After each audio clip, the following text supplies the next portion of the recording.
cho cô Lê Thiện và Trúc Trần. Hai người cũng đã nghe được câu hỏi rồi đúng không ạ? Đó là hai người đã làm nào để giúp cho những diễn viên quốc tế có thể hòa nhập và làm quen với những cái cảnh quay liên quan tới truyền thống và văn hóa, rồi như là gói bánh chưng này, dùng đũa này, rồi là xếp nhang này. Đấy, thì cái này thì chắc là mời cô Lê Thiện nói trước ạ.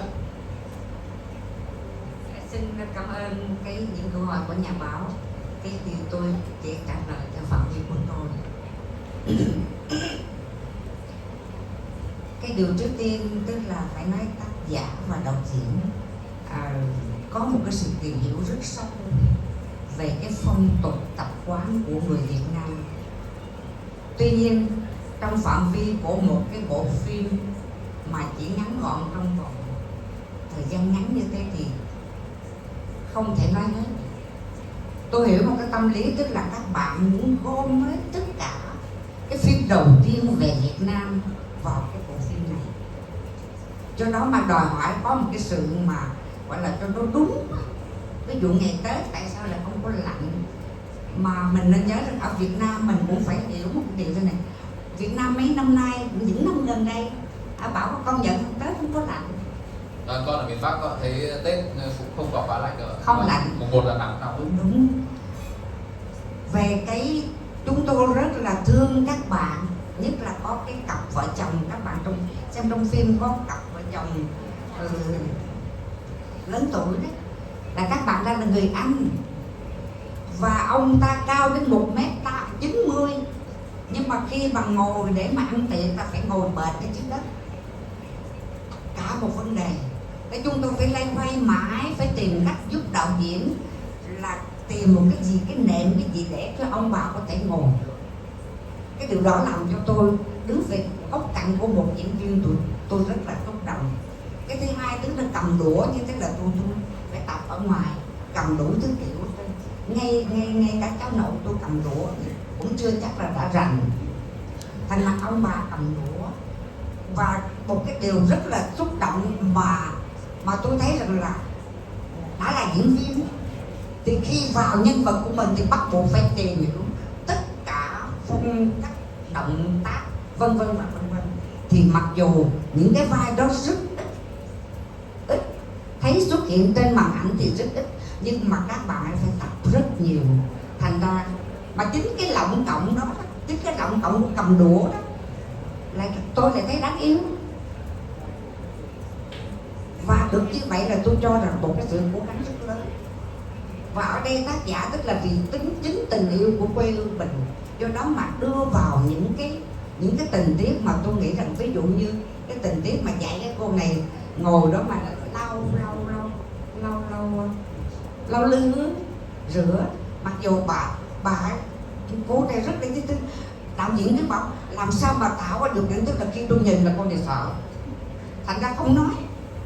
Tức là cái bỡ ngỡ của cô ta khi đến với đất nước Việt Nam, đến với gia đình. Thế thì cho nên là có những cái mà tôi nghĩ nếu các bạn để ý thì tôi mong rằng có một cái sự thông cảm, tức là trong phạm vi của một cái thời lượng của phim không thể đưa hết được. Ngay ví dụ như tại sao dùng ở cái điểm Tết nhà bà này lại ở Hà Giang, là vì phải nói phong cảnh của Hà Giang rất đẹp. Cái gói bánh tét, bánh chưng thì phải nói cũng phải tập cho các bạn rất nhiều.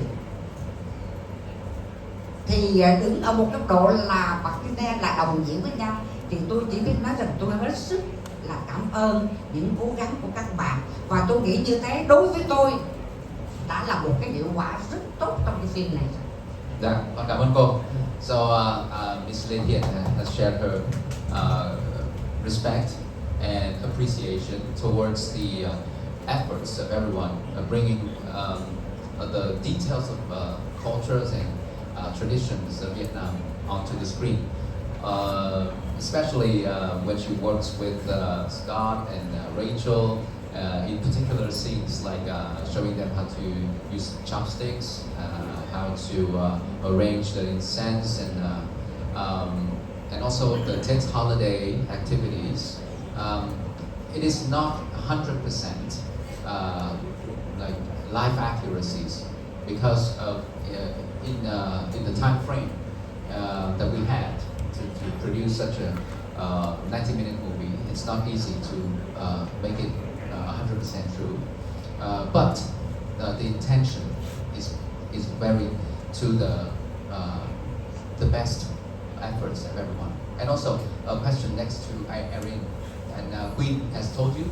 Yes, she explained to me yes. sort of what the question was, and I did want to respond with that, in that I completely understand where that thought or that criticism would come from, because when I see movies, sometimes I live in Los Angeles, and they'll have these scenes where they're like in Malibu, and then like 10 minutes later they're downtown, and I'm like, no, that would take 2 hours. Like you can't possibly do all of the things sometimes in reality what comes across in film. And like you said, the intentions were good, the intentions of what we wanted to do and what we wanted to portray. The reality of filmmaking sometimes doesn't allow for 100% correct authenticity, but for me the most important thing is to convey emotional truth. So maybe the actual details, the season or the amount of time it takes to travel from one place to the next, that's not what actually can happen, but as long as the emotional truth is there, and when you're telling a story, that's the most important part. And so that's what I want. I wanted people to experience the joy of Tet, the family connection, the traditions, the sort of visual moments and decorations and all of those things. So if some of the climate or the landscape don't quite fit in, that's not necessarily something we can control. So I just hope people can enjoy the actual Tet experience, and especially for a wider world who doesn't know anything about Tet. And I just want to say, it's a movie about love. And it's a movie about Vietnam, which I feel like has never happened before in this way. And it showcases the country, showcases the people. And I think that it's never been done, and it's a beautiful thing. We should all just support and share it. Yeah, but I myself, I think that I'm also a journalist, and I think it's great that people watch it closely and point out the inaccuracies, so we could have a chance to tell everyone that, yeah, we know that, but in the time frame and in the efforts, we want to focus on the emotional side and want to show the world the beautiful scenes of Vietnam. Of course, I live in Hanoi, and I know that from the Opera House to the Old Quarter, it cannot be like two different sides of the city, but it doesn't matter for me. I know that. That's half the right? fun. Yes. After you watch a movie with your friends, you go pick it apart. Yes. This is what we all do.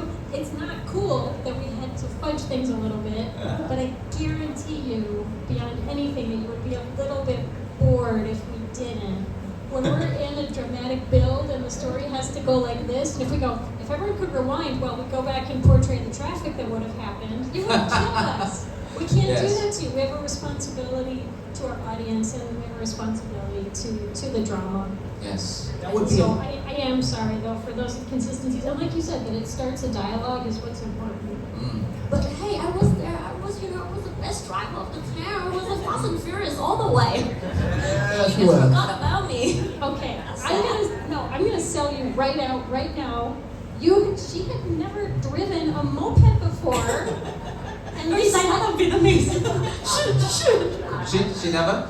No, and they said, "Do you want to get on the moped with Troop?" And I was like, "No, absolutely not."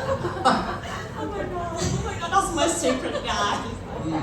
Và thưa cô, vừa rồi thì biên kịch cũng như là giàn diễn viên, nhà sản xuất của phim có cũng chia sẻ cái sự thông cảm với những cái quan sát của phóng viên ngôi sao. Cảm ơn chị rất là nhiều. Kiêm rất là cao, 1m9, mà khi mà quay ở Hà Giang mà phải ngồi ăn Tết là phải ngồi dưới đất á, là phải ngồi xếp bằng, mà bác bị đau khớp, rất đau. Mỗi lần bác ngồi xuống, bác đứng lên mà quay phim là phải quay là phải đứng lên ngồi xuống, mà mỗi lần như vậy bác rất đau, và em thấy em kiểu nó chỉ là cảm động và để thấy được cái sự như vậy. And I just wanted to add one more thing, which is that we did, talking about how this is the first, and that hopefully this will open doors so that the next time a story is told about Tet, it can be even more accurate. and that it's just every step, and you just try to keep pushing that representation in those stories, and that hopefully a movie about Ted that is from the perspective and from a more accurate version of whatever that person who writes that story can put out there, and that we are just trying to do our part to open those doors. Sẽ đi làm văn phòng và em đã lúc đó em thật sự là em quyết định là em không quay lại nghiệp diễn nữa. Thì đến một cái việc là em không có hợp với lại manager của em, nên là em nghỉ việc. Em nghĩ là thì ngay cái lúc mà em nghỉ làm đó thì em còn đang nghĩ, em đang lưỡng lự là em sẽ làm cho công ty này, công ty A hoặc công ty B, tại vì lúc đó em nhận được offer job. Thì ngay cái ngày đầu tiên mà em nghĩ là ngày hôm qua em nghĩ là thì hôm nay là ngày đầu tiên em được nghỉ nha, thì có một chị sản xuất đã liên lạc em để đi phim em cảm thấy nó là một cái duyên. Và tự nhiên sau đó thì có một vài dự án là web drama, là em có đóng thêm dự án của anh Trấn Thành, và rồi là bên casting của phim Tourist Guide to Love đã kiếm đến em để casting cho cái vai này. Và em chỉ đi casting vì em nghĩ là em muốn đi cho vui thôi, em thật sự không nghĩ là em sẽ có được vai đâu ạ. Nhưng mà khi mà em nhận được cái vai này thì em cảm thấy là chắc là em có duyên với nghề rồi. Và cũng em cảm ơn cái phim, vì cái phim này, sau cái phim này thì em đã quyết định là em sẽ quay lại với nghề diễn luôn ạ. Nên là cái phim này đúng thiệt là một cái phim mà đối với là cơ duyên mà. Em cảm ơn chị rất nhiều. Chào bắt tay cho những chia sẻ rất là chân thành của Quinn Trúc Trần. Young talented actress Quinn Trúc Trần. Our beautiful and beloved actor / producer, Miss Rachael Leigh Cook.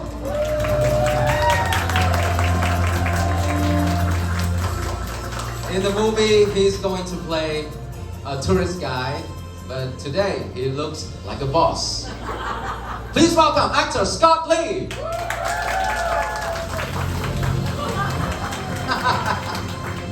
Did someone push you? Hope not. And last but not least, she is the national image of grandmas. Please welcome artist of merit, Miss Lê Thiện.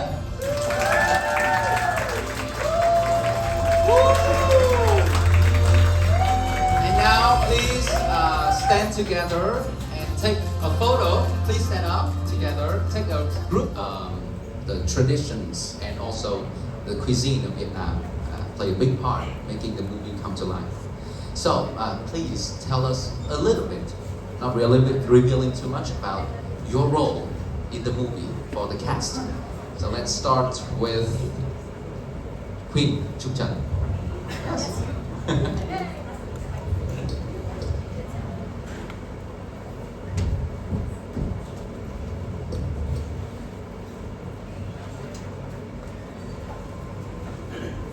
Is it on? Yes. It's on now. Hello everyone.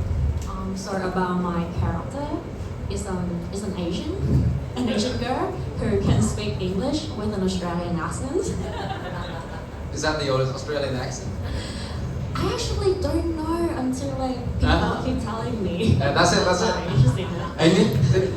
Spot on? Okay. Beautiful accent. Oh, thank you. Okay. Yep. And besides, I don't think I'm gonna tell you anything else in case I'm gonna spoil. So better watch the movie. Thank you. Okay, Rachel, tell us a little bit about your character. Let me see. My character's name is Amanda Riley, and as you wonderfully already explained, she's a travel executive working out of Los Angeles, who, again, after a very unexpected breakup, is given the opportunity to come to Vietnam and secret shop a tour company that is for sale. And then complications and matters of the heart very much ensue against the backdrop of this completely amazing country. I have to say that you're pretty lucky to get a rebound like Scott. I'm not a rebound. It's called an upgrade. Oh, nice. Okay, Scott, how about your character? My character is Cynthia, Anh, sinh ở Việt Nam, đi trường ở college in America. And he went back to Vietnam to help out his family and a tourist company. And he's been there trying to find himself. He's a free-spirited, unpredictable, loving person who loves to travel, loves people. So, and then he meets Amanda, and it kind of like topples that and kind of like makes it a little bit more challenging. And I think the challenge is the fact that when you fall in love with someone, sometimes it's hard to admit it, and it's hard to take things that don't work well, and then sometimes that happens. But yeah, there's a lot of up and downs, but it's a beautiful movie, and the characters are it's a positive movie. It's about love. Thank you. Sorry, are you sure it's just like you love people, or it has to be specific beautiful girls? I love everybody. Oh, Scott. I love you. Just like your character. Scott loved everybody. Scott is all heart and humor, and we love our Scott so much. I mean, it's true. I mean, I love life. Life is important. No, please Life keep is a talking. once in a lifetime opportunity. That sounds more political than it sounds. Thank you. Okay. Với cô Lê Thiện ạ, con đã giới thiệu cô là bà nội quốc dân, là với những vai mà lớn tuổi và luôn luôn là cái chỗ dựa tinh thần cho thế hệ trẻ. Thì trong bộ phim này cô đóng vai là bà nội của Sinh Thành, nhân vật của Scott. Thế thì tại sao cô lại cảm thấy rất là hứng thú và chấp nhận lời mời tham gia dự án này, và cái điều gì đọng lại nhiều nhất khi mà vào vai bà nội của Sinh Thành? Mời cô. Trước tiên người ta mang danh là bà nội quốc dân, thì bà nội quốc dân xin gửi lời chào đến tất cả toàn thể khán giả trên toàn cầu khi xem phim này. Ở Việt Nam có một cái câu rất hay, tức là thắng thì về nội. Thế thì đúng chưa? Thế thì đúng là cái phim này chúng ta sẽ thắng, bởi vì chúng ta đang ở trong cái tình yêu thương của quê nội, đó là đất nước Việt Nam.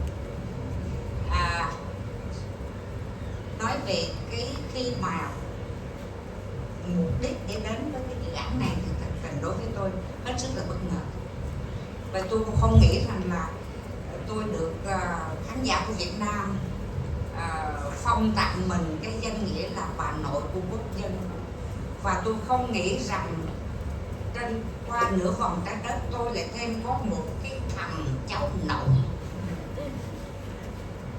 Tôi yêu lắm, tôi nói gọi thằng đấy chứ, nó đó. Có thêm một thằng cháu nội ở đất Mỹ, và hình như đến với cái dự án này lần đầu tiên của một nghệ sĩ tương đối lớn tuổi. Nó là một điều mới mẻ mà tôi đã ví nó như là một cái tình yêu đầu đời. Tôi rất là thú vị và rất nhiều hy vọng mình sẽ học hỏi lẫn nhau, nhất là trong lĩnh vực nghề nghiệp. Tôi già nhưng mà bao giờ tôi vẫn thích học, và hy vọng rằng cái dự án này làm cho tôi rất là vui, vì tôi sẽ học ở các bạn nhiều nữa.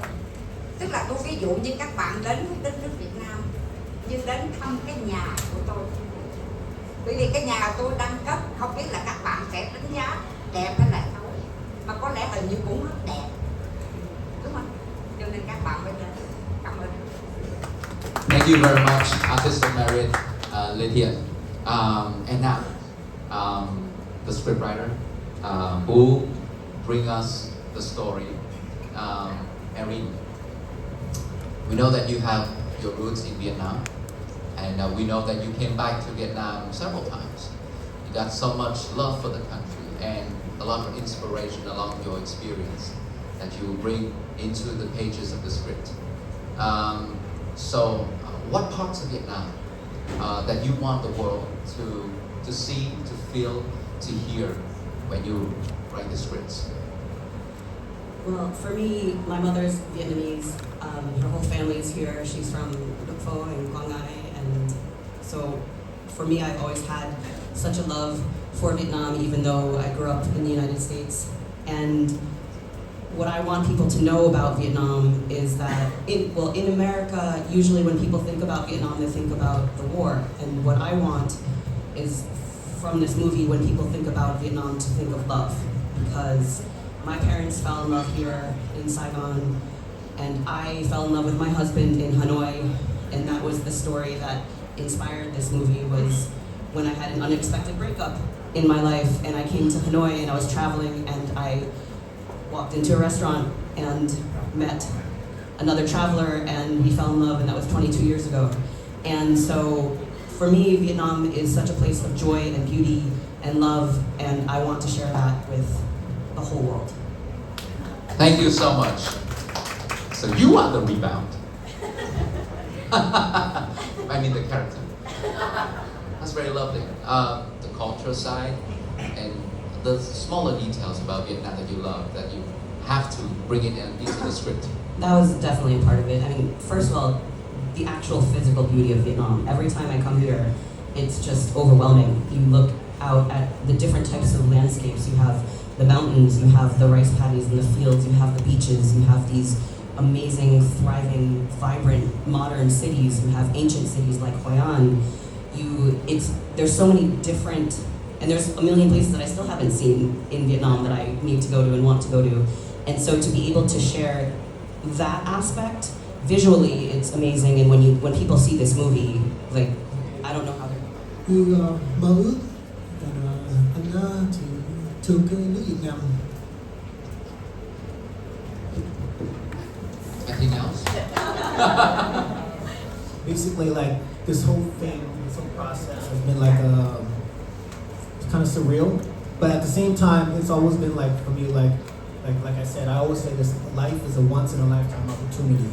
So everywhere I'm at, I try to make the room a better place. I take the people in, and I take the energy in, and I add to the energy of the room. And it's such a blessing to be alive and to be here in front of all you guys. Thank you for being here. Yes, thank you so much. Scott thì rất là vui bởi vì là bạn ấy là người gốc Việt và lớn lên ở Mỹ và được trở về Việt Nam, và bạn ấy cảm thấy rất là may mắn khi mà được có những cái cơ hội tuyệt vời như này, và đặc biệt là được làm việc với cô, với toàn bộ đoàn làm phim, và ngày hôm nay thì được chia sẻ trước anh chị nhà báo phóng viên. And Quinn, so you said that you embodied the portrayal of a young, modern Vietnamese woman. So, what was it like working with international cast and crew, and how important is this project to you? Well, I think we had a lot of fun and great time, and we shared a lot. It's just like a cultural exchange, and definitely this is really important because I think in the future I might reach out to the international more than just in Vietnam film industry. Yeah. Thank you so much. Và thưa quý vị và các anh chị, vừa rồi thì chúng tôi cũng đã có những cái chia sẻ rất là ngắn thôi, nhưng mà tin rằng là các anh chị cũng cảm nhận được cái sự nhiệt huyết và đam mê của dàn diễn viên cũng như là biên kịch Eirene dành cho bộ phim và dự án này. Bây giờ là lúc mà chúng tôi rất là muốn nhận được những câu hỏi, những cái tay giơ lên để chúng tôi có thể chuyển micro đến cho các anh chị nhà báo